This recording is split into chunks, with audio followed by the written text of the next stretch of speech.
अब इस पार्ट में हम सीखने वाले हैं फॉर्मूला में ईफ फॉर्मूला। अब शुरू कर रहे हैं हम फॉर्मूला, जिसमें हम ईफ फॉर्मूला सबसे पहले देखेंगे। एक कंडीशनल फॉर्मूला किस तरह से दिया जाता है एक्सेल के अंदर, इस डेटा के ऊपर देखेंगे। यहाँ पे मैंने दो डेटा आपको समझाने के लिए रखा है कि भाई अगर हमें टेक्स्ट बेस्ड कंडीशन देनी है तो ये टेक्स्ट बेस्ड कंडीशंस यहाँ पे लिखी गई है, और अगर आपको नंबर बेस्ड कंडीशन देनी है तो वो कैसे आप दे सकते हो। दोनों ही चीज़ें मैं एक्सप्लेन करने वाला हूँ ईफ फॉर्मूला की मदद से। ईफ फॉर्मूला के बाद हम ईफ एंड के साथ कैसे इस्तेमाल करते हैं और के साथ, वो आगे पार्ट वाइज देखते जाएंगे। फिलहाल ईफ फॉर्मूला यहाँ पे हम डिटेल में देखने वाले हैं। तो मेरे पास डेटा क्या है पहले समझ लो, मुझे क्या लेना है। तो मुझे यहाँ पे सीरियल नंबर है, यहाँ पे टीम लीडर दिया गया है, यहाँ पे प्रोजेक्ट दिया गया है, और मुझे निकालने के लिए बोला है यहाँ पे इंसेंटिव येस और नो। तो मुझे कंडीशन भी दी गई है कि भाई जिनका प्रोजेक्ट मार्ग है, जिन टीम लीडर का प्रोजेक्ट मार्ग है आपको दिखाई दे रहा है, उन सभी को इंसेंटिव येस है। मतलब जो लोग मार्ग प्रोजेक्ट पे काम कर रहे हैं बेसिकली उनको येस देना है, उनके सामने येस लिखा हुआ आना चाहिए। और जो लोग रॉक प्रोजेक्ट पे काम कर रहे हैं उनके सामने नो लिखा हुआ आना चाहिए। ये हमारा सिंपल सा टास्क है। ओके, ये टेक्स्ट बेस्ड कंडीशन है, यहाँ पे मुझे टेक्स्ट बेस्ड देना है कंडीशंस को। और दूसरा एग्जांपल भी समझा देता हूँ अभी कि भाई यहाँ पे वही टीम लीडर है, उनका सेल्स दिया है, और जिनका भी सेल्स 1 लाख से ज़्यादा है, सिंपल सी कंडीशन है, 1 लाख से ज़्यादा जिनका भी सेल्स यहाँ पे लिखा गया है। जैसे गणेश मिश्रा का नहीं है, अरविंद सिंह का नहीं है, लेकिन ये है, तो इसके सामने यस लिखा है और इनके सामने नो लिखा है। जिनका लेस देन 1 लाख है नो लिखा आ जाए। तो इस तरह से कंडीशंस हमें देके यहाँ पे रिजल्ट निकालना, ये कंडीशनल फॉर्मूला है। बेसिकली ईफ क्या करता है आपको, ईफ जब आप लिखते हो, पहले यहाँ पे मैं ईफ को एक्सप्लेन करता हूँ। ईफ जब आप लिखते हो तो यहाँ पे देखिए आपको यहाँ पे डिस्क्रिप्शन भी आया है उसका, मैं ज़रा जूम करके भी डिस्क्रिप्शन दिखा देता हूँ। Checks whether a condition is met and returns one value if true and another value if false. जब कंडीशन मिलती है तो पहला वैल्यू क्या रहेगा, पहला मतलब कंडीशन का आंसर अगर करेक्ट है तो, अगर करेक्ट है आंसर तो पहली वैल्यू ट्रू करेक्ट होने पर, और दूसरी वैल्यू नहीं तो आंसर ट्रू है मतलब वहाँ पे करेक्ट वैल्यू है तो ट्रू वाला आंसर, और नहीं है तो फॉल्स वाला आंसर, राइट। तो इस तरह से आप कंडीशन दे सकते हैं। ओके, ईफ मैंने यहाँ पे लिख दिया है और उसके बाद टैब बटन प्रेस कर दिया। मतलब जैसे आप ये लिखोगे टैब बटन प्रेस करोगे पूरा फॉर्मूला आ जाएगा।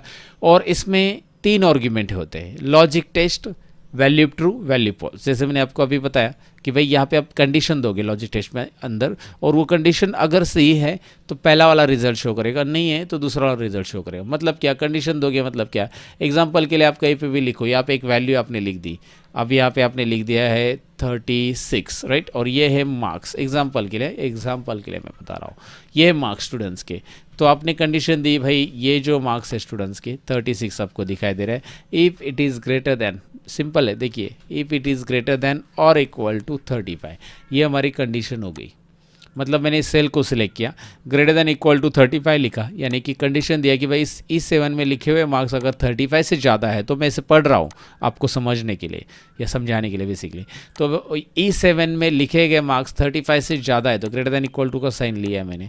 अगर ज़्यादा है तो ये मेरी कंडीशंस कंप्लीट होने के बाद मुझे बताना है फॉर्मूला को, भाई यहाँ पे कंडीशन कंप्लीट हो गई तो यहाँ पे कोमा दे के आप उसे कंप्लीट कर सकते हैं। कोमा, ये कंप्लीट हो गया। अब वैल्यू ट्रू, अगर 35 से ज़्यादा है तो क्या लिखें, तो इन्वर्टेड कोमा में हमेशा रिजल्ट इन्वर्टेड कोमा में लिखना है। जब वो टेक्स्ट है तो याद रखना है हमेशा रिजल्ट इन्वर्टेड कोमा में ही आएगा, टेक्स्ट बेस्ड रिजल्ट। और वो नंबर है तो इन्वर्टेड कोमा की ज़रूरत नहीं, जैसे ये 35 को हमने लिखा नहीं है इन्वर्टेड कोमा, क्योंकि नंबर को जरूरी नहीं, टेक्स्ट है तो इन्वर्टेड कोमा देते समय शिफ्ट और इन्वर्टेड देना है, ऐसा सिंगल नहीं देना है। बहुत लोग ऐसा सिंगल इन्वर्टेड देते हैं और उनको लगता है कि यार उन्होंने डबल दे दिया, ये डबल नहीं है, शिफ्ट एक साथ आना चाहिए, डबल इन्वर्टेड फिर पास और shift, double inverted close. Okay, inverted coma close हो गया, पास का कोमा करेंगे। अगर ये वैल्यू ट्रू है तो ये वाला रिजल्ट शो हो जाएगा, मतलब अगर 35 से ज़्यादा है। और वैल्यू अगर फॉल्स है, जो ये वैल्यू ये कंडीशन जो है, इसका मतलब वैल्यू मतलब यही कंडीशन अगर फॉल्स है तो यहाँ पे फेल रहेगा स्टूडेंट्स, ऑफकोर्स फेल, लेकिन फेल को भी डबल इन्वर्टेड कोमा में लिखना ना भूलिएगा।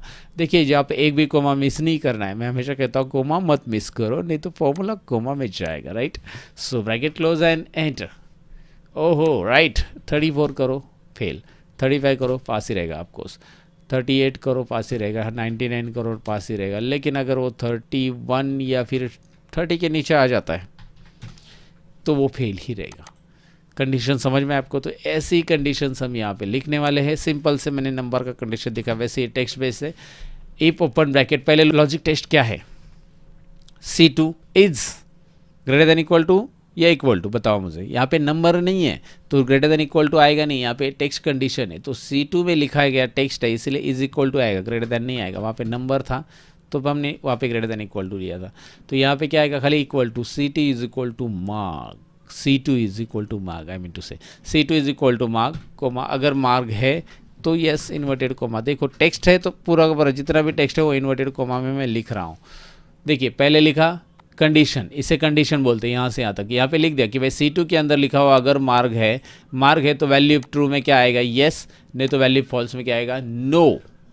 ओके, क्योंकि आपको अलग सा लिखने की ज़रूरत नहीं है, यहाँ पे रॉक के लिए ऑटोमेटिक नो ले लेगा, डबल क्लिक करो, डैन डैन राइट। यहाँ पे देखिए ना मार्गेस रॉक नो, मार्गेस और रॉक नो। अगर आप चाहते कि भाई नहीं यहाँ पे ना मार्ग की जगह रॉक हो जाए तब यस आ जाए, या फिर मार्ग की जगह रॉक रहे, मैं ऐसा फॉर्मूला देना चाहता हूँ, तो यहाँ पे यस की जगह आप नो लिखोगे। वहाँ पे रॉक है ना तो यहाँ पे नो लिखो, क्योंकि रॉक के लिए जो कंडीशन दिया है उसके हिसाब से। तो अब देखो रिजल्ट वही आने वाला है, चेंज होने वाला नहीं, बस फॉर्मूला में मैंने यहाँ पे रॉक लिखा और रॉक है तो पहले no, value if it is equal to rock, ये है आंसर, तो भाई नो, नहीं तो यस, राइट। पहला वैल्यू तभी आएगा जब रॉक है, तो रॉक है तो नो, ये देखिए रॉक है तो नो, क्योंकि कंडीशन वैसे दी ना। तो आप कंडीशन कैसे भी दो, घुमा फिरा के वही होगा, मतलब रिजल्ट तो वही आना है। आप यहाँ पे मार्ग लो, यहाँ पे पहले यस ले लो तो चलेगा, क्योंकि मार्ग है तो यस होना चाहिए, तो पहला यस लिखो और बाद में लो लिखो। तो ये दोनों तरीके से मैंने आपको बताया, रॉक के लिए भी आप दे सकते हैं इस फॉर्मूला को और ऐसे भी दे सकते हैं, आंसर चेंज नहीं होगा, क्योंकि वो रॉक है वो नो ही रहेंगे, मार्ग है वो यस ही रहेंगे, क्योंकि फॉर्मूला वैसे हमने लिखा है। सो राइट, दैट्स इट। अब उसमें एक और चीज़, यहाँ पे एक और चीज़ बताना चाहूँगा। यहाँ पे फॉर्मूला जब मैं लिखता हूँ तो ऊपर का फॉर्मूला यहाँ पे ऊपर हाइड हो जाता है ना, आपको दिखाई दे रहा है ये लाइन पूरा का पूरा। तो एक्सेल में इसका सोल्यूशन ये है कि आप इसे ये अलाइनमेंट दे दो, टॉप अलाइन, और फिर आप देखोगे यहाँ पे डबल क्लिक करोगे कि तो ये ऊपर का लाइन जो है ना, ऊपर का टेक्स्ट दिखाई दे रहा है अभी टॉप अलाइन। अगर ये बॉटम अलाइन है तो इस तरह से हो जाएगा। इवन आप सेंटर अलाइनमेंट करते हो हाँ तो भी चलेगा, सेंटर अलाइनमेंट भी चलेगा, टॉप भी चलेगा, लेकिन ये बॉटम अलाइनमेंट है और डबल क्लिक करते हो तो ऊपर देखो इंसेंटिव गायब हो जाता है, ऊपर स्पेस आ जाता है इस तरह से। और टॉप करते हो तो वही चीज़ आपको नीचे ब्लैंक दिखाई देगा, और सेंटर करते हो तो प्रॉपर हो जाएगा। हाँ सेंटर में भी नीचे ब्लैंक होता है, ओके कोई इशू नहीं। फिलहाल ऊपर का तो हट जाता है वो वैसे, मतलब टाइटल दिखाई देता है यहाँ पे कुछ। तो ये मैंने आइडिया दे दिया आपको। अब एक फॉर्मूला को थोड़ा सा और डिटेल में समझ लेते हैं इसके ज़रिए। यहाँ पे नंबर लिए है और नंबर अगर 1 लाख के ऊपर है तो is equal to if open bracket this cell if it is greater than equal to, greater than equal to मतलब 1 लाख भी including, right.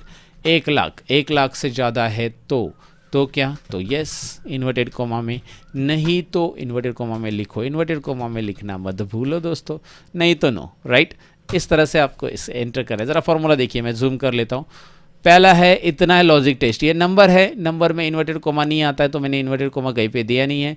Greater than equal to आएगा क्योंकि मुझे 1 लाख और उससे ज़्यादा, 1 लाख है वहाँ पे 1 लाख भी लिखा है तो भी उसे यस आ जाए, और 1 लाख के ऊपर है तो भी यस आ जाए, 1 lakh. So greater than equal to, अगर मैं खाली इक्वल टू लिखूँ तो खाली 1 लाख रहेगा तो ही आएगा, या फिर मैं खाली ग्रेटर देन लिखूँ तो यहाँ पे 1 लाख अगर एग्जैक्ट वहाँ पे सेल्स है तो उसको नो आ जाएगा, क्योंकि इक्वल टू मैंने ले लिया ना, 1 लाख को इंक्लूड नहीं किया है, याद रखो।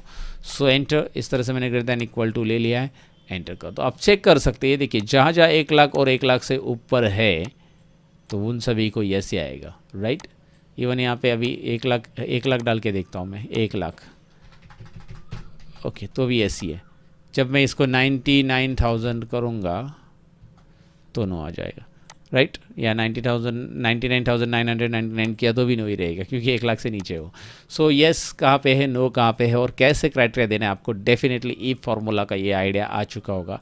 प्रैक्टिस ज़रूरी है इसके ऊपर, थोड़ा सा प्रैक्टिस कीजिए तभी हम आगे के फार्मूला की तरफ बढ़ पाएंगे, क्योंकि आगे हमें ईफ के साथ एंड और भी लगाना है, एंड का देखेंगे और का देखेंगे, स्टेप बाय स्टेप सारे देखेंगे पार्ट वाइज, बट इसका प्रैक्टिस ज़रूर कीजिए पहले, फिर आगे का जो टॉपिक है ना समझ में आएगा। Thank you very much for watching guys, मैं सतीश लेता अलविदा, बाय बाय।